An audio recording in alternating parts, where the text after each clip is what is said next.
At the beginning of the 13th century, the state of the Khwarazmian Empire was at the peak of its prosperity and power. Its borders stretched from the Persian Gulf to the Aral Sea and from Transcaucasia to China, controlling all of Central Asia. The jewel of this kingdom of deserts and mountains was Khwarezm, one of the wealthiest cities of the medieval era. Curiously, this flourishing occurred during the reign of Ala ad-Din Muhammad II, whose name is also associated with the fall of the state. By 1218, the Khwarazmshah commanded the most numerous army in the world. Its strength reached 1 million men. He managed to significantly expand his domains, conquering the northern part of India, but it was precisely during this conquest that he encountered a new, completely unexpected threat. This threat was the Mongols advancing from the east. In his confrontation with Genghis Khan, Ala ad-Din displayed the worst qualities of a ruler and military commander: cowardice, indecisiveness, and senseless cruelty. At his mother's insistence, he executed the Mongol envoys who had offered him an alliance, and when the forces of Tokuchar Noyan and Subutai invaded Khwarazm, he never dared to give battle. During the war, the Khwarazmshah was dealing with his internal problems, trying to weaken the all-powerful Kangli nobility, relatives and trusted associates of his mother.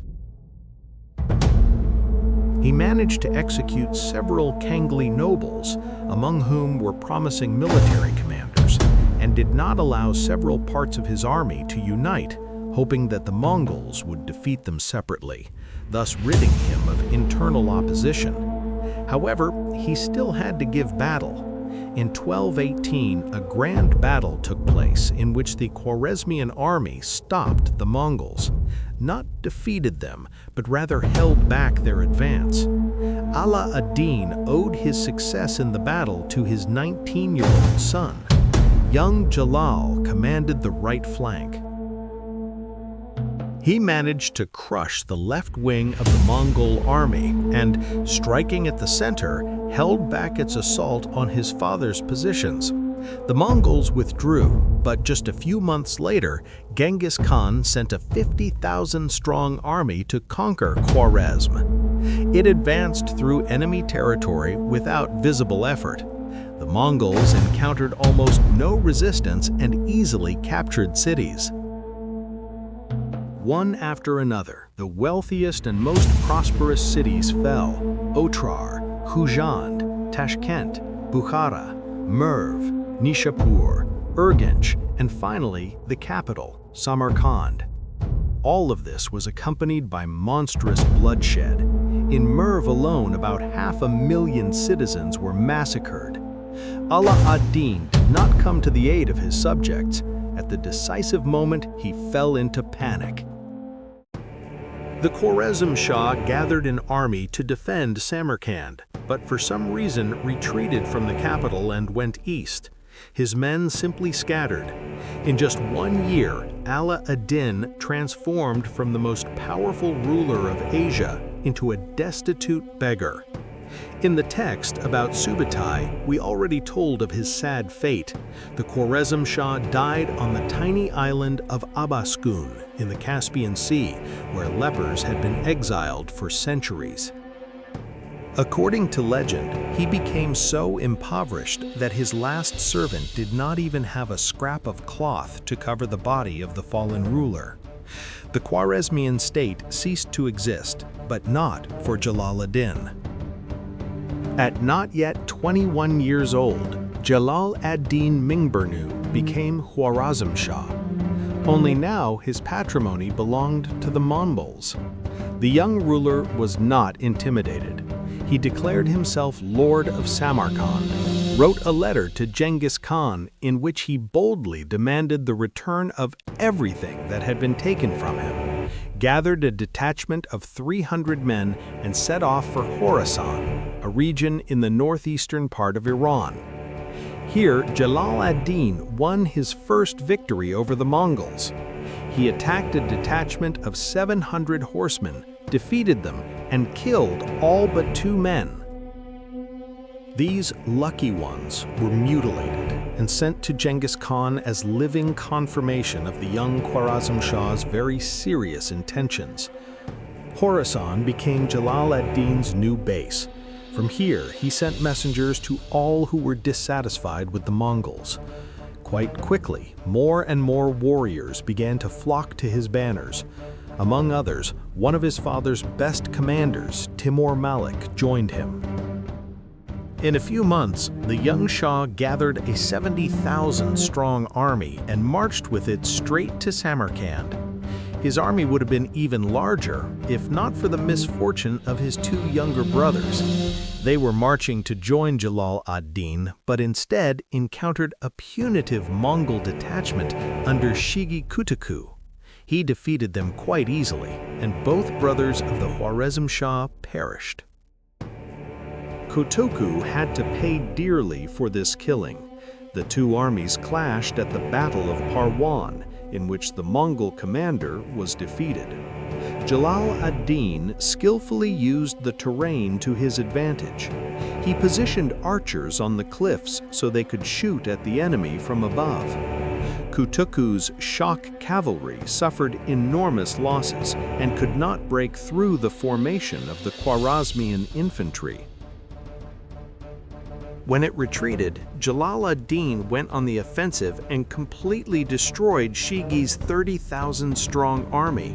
This was the largest defeat of the Mongols during all of Genghis Khan's conquests, and this fiasco made a very serious impression on the ruler of the new empire himself. Genghis Khan did not leave Samarkand, contrary to his own plans, but took command of the army himself and led it to meet Jalal ad-Din. The latter, however, evaded battle for a long time. He maneuvered, retreated, and wandered, preferring to act with small raids. Nevertheless, Genghis Khan managed to corner his defiant opponent. Jalal ad-Din's army was pressed against the Indus. There was nowhere to retreat. The Khwarazmshah lost the battle that took place on December 9, 1221. He arranged his troops in a crescent formation, hoping to lure the Mongols into a trap and strike from the flanks, but it was not to be. Genghis Khan struck first at the flanks, then at the center. The battle continued almost all day, and by sunset it became clear that the young Shah would not win this engagement. And then Jalal ad-Din ordered his entire harem and children to be drowned in the river so they would not fall into enemy hands. "If they are captured, woe to them," he said. He himself, with the remnants of his army, also jumped into the water. Ironically, the Khwarazmshah survived, but from the entire harem, only his beloved wife with their infant son survived. And although the story of the rescue of his beloved wife and son Muhammad seems more like a legend, it is important to note the following. The leader himself swam to the other bank of the Indus, but his loved ones were nevertheless captured. An unenviable fate awaited them. The woman and little Muhammad were immediately put to the knife, and the defeated enemy, having shaken his sword at the Mongols from the other shore, went further southeast. Jalal ad-Din suffered defeat but did not surrender. He did not become weaker, but became a much more cruel and pragmatic person. He no longer knew mercy, and not only towards the Mongols. First of all, Jalal ad-Din gathered around himself the remnants of his defeated army. He assembled 4,000 warriors with whom he set off deep into India. Apparently, he had no plan, but the local chieftains had them, and they attacked the fugitive twice. Jalal ad-Din won 2 victories, took Delhi, and proclaimed it his new capital. In the 20th century, we would say this was the Khwarazmian state in exile. The minimum program was accomplished. Jalal ad-Din found himself a new state which he could rule at his pleasure. Fortunately, the neighboring petty princes could not compete with him.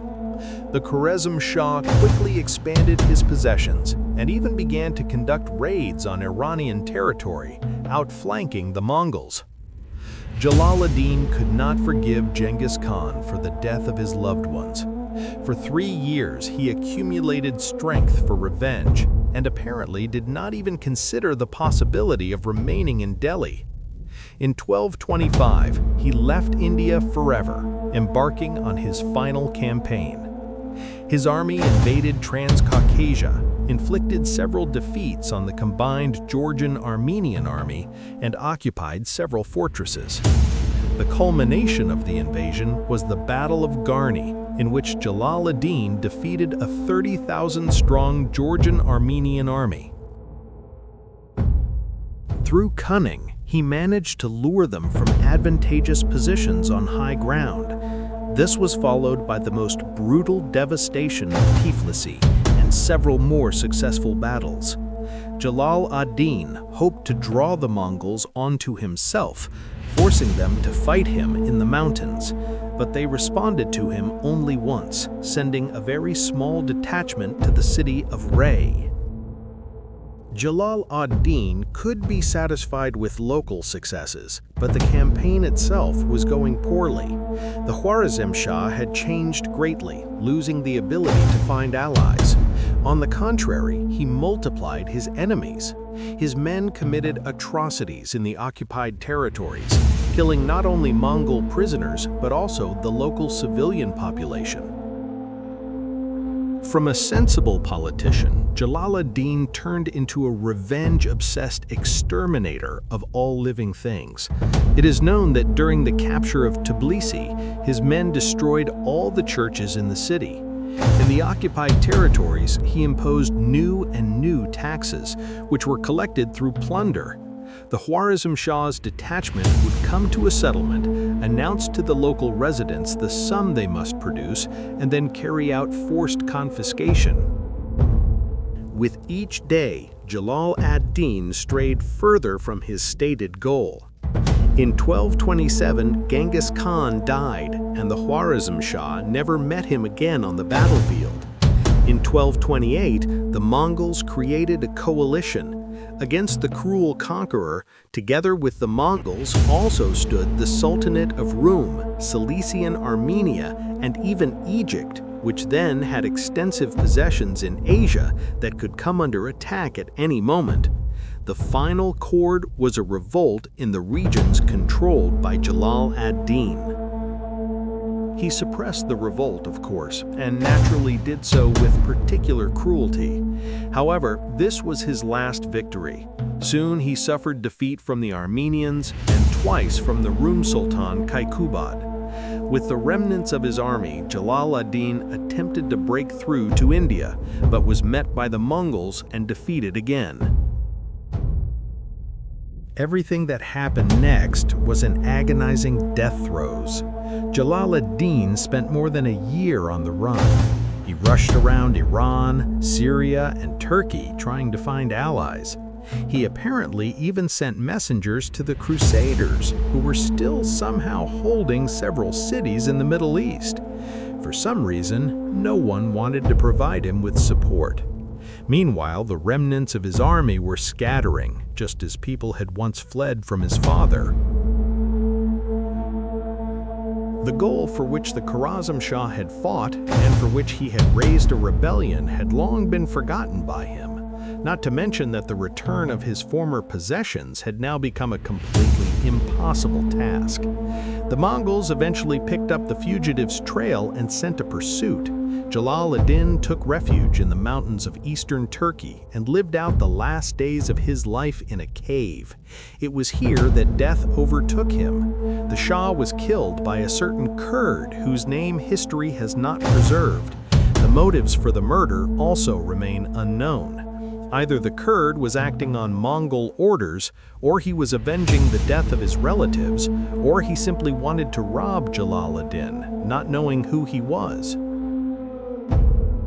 Jalal ad-Din lost his war, although in Central Asia he later became a mythological hero liberator. He indeed caused Genghis Khan more trouble than anyone else.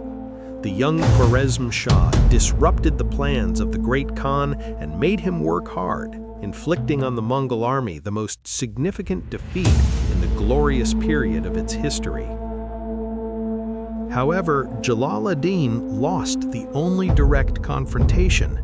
The battle on the banks of the Indus was his only chance to restore his power in Khwarazm, and in that battle, the young and audacious commander had almost no chance against the old and experienced one.